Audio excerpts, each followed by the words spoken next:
اتقوا الله يا شباب، اتقوا الله يا فتيات، اتقوا الله بأمهاتكم وآبائكم، اتقوا الله في أمهاتكم وآبائكم، وعجلوا قبل أن تحين لحظات الفراق. تمرغوا في سعادة البر والصلة لهما والخدمة لهما، إنها سعادة الدنيا، والله إنها بوابة الجنة، فلا تفوتكم عباد الله.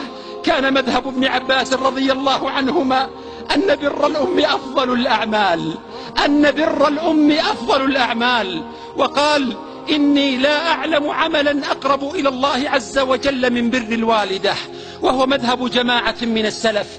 وقال ابن عمر رضي الله عنهما لرجل عنده أمه: والله لو ألنت لها الكلام وأطعمتها الطعام لتدخلن الجنة ما اجتنبت الكبائر. والله لو ألنت لها الكلام وأطعمتها الطعام لتدخلن الجنة ما اجتنبت الكبائر. وقال الإمام أحمد: بر الوالدين كفارة الكبائر، فآه للموت كيف